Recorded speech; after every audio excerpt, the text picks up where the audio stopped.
Well, welcome back to the shop, everybody. I've had a few days off, as you know, went out of town. So, just before I left, I had purchased this along with a boring machine. And this is a wonderful piece of machinery. It does everything it was supposed to do. I didn't get any manuals with it, but it's pretty much self-explanatory. Just crack the air. And then everything goes up where it belongs.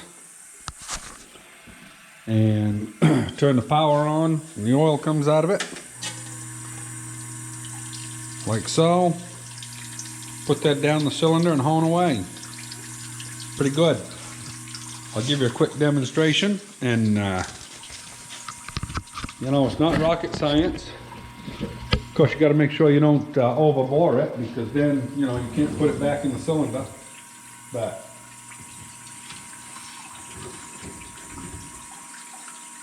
this wheel here advances your shoes and your stones.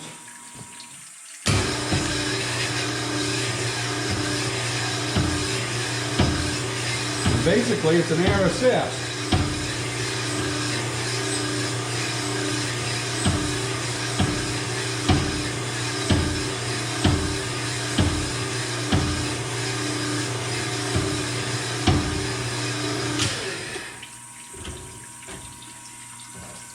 Walk it over to the side.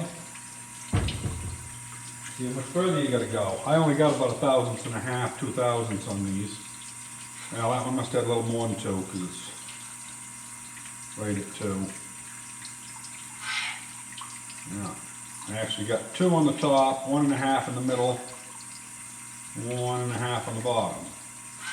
So, I gotta dwell a little more on top, but I'll leave that till the end, because usually the bottom is what's hard to get out. But anyway, I'll bring you back when I get it done. Pretty simple. Well, that's the bottom of the hole, middle of the hole. Whoop. I got about 3/10 on the top. I got to hone. I got to work on that top a little bit. Got a little bit of a spot there. I got to go light with the stones in the very top, but I'm real close. Whoop. Well, there's a little less than 1/10 there. I'm going to call it quits, because I'd rather the rest of it's right on the money. So that hole's done. Anytime I can hit a hole within 1/10 of a thousandth, I'm good with that. You know, I'm really happy with 2 or 3/10, but that one came out real good.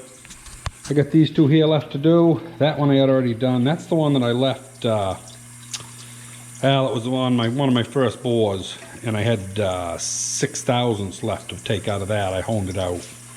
That one was a lot of honing. But these aren't going bad. 10 minutes a piece or so.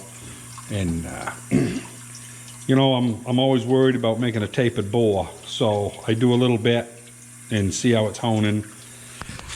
Stop the hone, keep checking it. You know, if you go too far, you can't put it back, like I say. So I go slow, creep up on it. Anyway, this thing is a beautiful machine. You know, it's got the splash guard, picks up, goes down, and set your block on it. Those nuts are kind of neat. Those nuts are only threaded on half on top, half on bottom. So you can loosen them up, and I'll show you when I get done here. Pick it right up and take them right off. It's the darndest thing. Somebody was pretty clever to figure that out. But yeah, so this was one of the treasures I bought the other day, and I got the boring center's going to come with it. Probably get that maybe tomorrow afternoon, I hope. I think it's going to set right over there.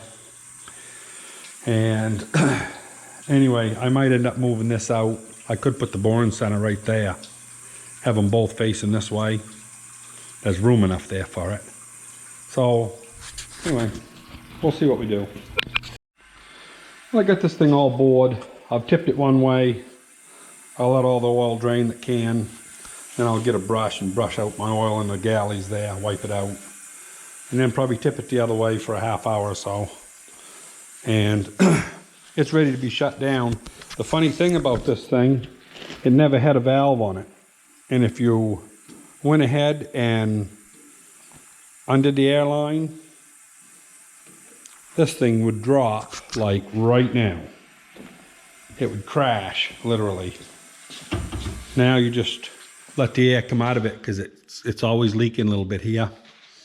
And it just goes down nice and easy. Kind of funny, all those years he had never put a valve on it. But anyway, it works good. I'm happy with it. One of the better things I've ever bought for the shop, really. And anyway, this is done. So now I'm going to put my hat on. We're going to go on out and do some cultivating. And I don't think I'm going to go ahead and do any videoing because I just want to get it done. It's already 2:30 in the afternoon.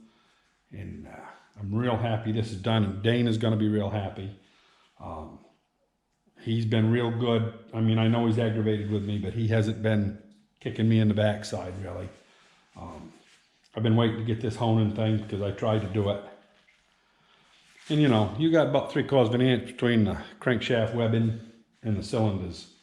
I tried it by hand. I just kept, you know, winding my wrists up. As you can see down in there, they're pretty close. They might be more than 3/4, they might be an inch, but they ain't very far. Not when you're trying to do it by hand. But it came out real good.